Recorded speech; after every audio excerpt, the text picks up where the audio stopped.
So hi guys! Welcome back to my channel. So for this video guys, papakita ko sa inyo kung anong mga ginagawa ko kapag tulog ang anak ko. So guys, ito na pala yung bahay ay kwarto na nilipatan namin ng partner ko. And then that time pala wala siya, ako na lang kasi may pasok siya. And then ang ginawa ko pala dyan, ganyan lang. Pag may mga sampayin ay mga tuptupiin, tinutupi ko na ayan, tulog yung anak ko. At saka mahimbing ang tulog ng anak ko dyan kasi hindi na masyadong maingay dito, hindi na masyadong mainit. So, alam niyo mga love, tuwang-tuwa ako nung lumipat kami kasi simula nung lumipat kami, yung anak ko nagpapalapag na. Kasi nung time kasi na nandun pa kami nakatira kay na ate, hindi talaga siya papalapag mga love. As in, hindi. Pag nilalapag mo siya, iyak na siya agad. And then ngayon, pag ganyan lang yung ginagawa ko, kampating din ako sa time na yan kasi tulog siya, nagtutupi ako. Ang inuna kong tinupi is yung mga damit namin bago yung sa kanya. Ayan, ganyan lang yung ginagawa ko. Tapos, hindi naman mabigat yun. Yung mga gawaing bahay lang yung mga ginagawa ko. So, ayan, alam nyo ba mga love, yung anak ko, kahit hindi nyo na yan minsan, simula nung lumipat kami, hindi na siya umiiyak. Natutulog na siya kapag inihilig ko lang siya unti. Natutulog lang siya. Unlike nung sa kabila pa kami, hindi siya nakakatulog kasi sobrang init talaga.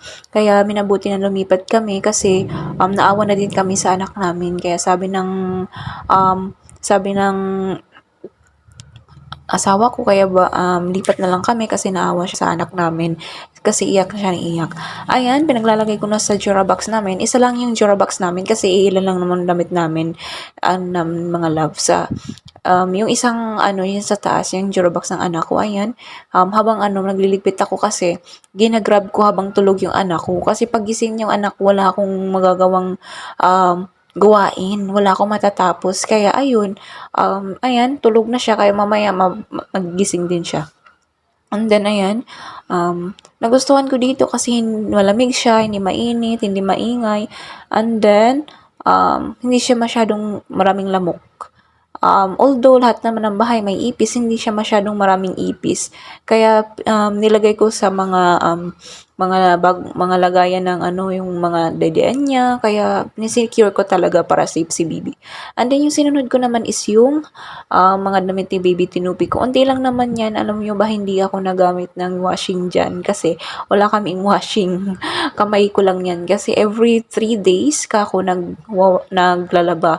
Minsan din natatagalan kasi sabi ng asawa ko saka na ako maglalaba pag day off niya kasi para may magbabantay kay Baby.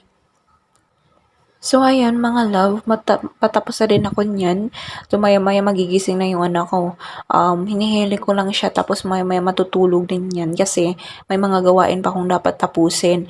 Minsan din, nagme-music ako para mahaba yung tulog niya. Iilan din lang naman yung mga gawain dyan, paulit-ulit lang din naman. Kaya, madali na sa akin at saka nasanay na yung anak ko kasi ilang araw na kami magdadalawang weeks na ata kami dito or hindi ko mapumabilang. Ayan, nagising yung anak ko kaya ihihili ko siya kasi yan lang naman yung gusto niya, ayan.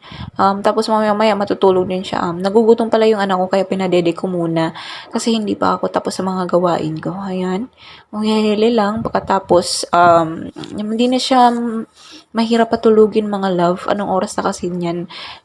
Although malapit kami sa kalsada, hindi naman kasi masyadong maraming hindi naman kasi highway yung namin tinitirhan. Malapit sa highway yung tinitirhan namin dito. Ayan, inihili ko lang yung anak ko tapos pagka maya-maya is tutulog na siya. Then ito yung last na ginawa ko mga love, maghuhugas ng plato. Alam niyo mga love,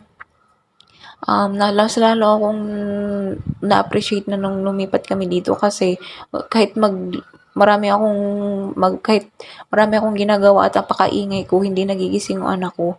Tulog siya ng tulog kasi sarap kasi ng dito, hindi mainit.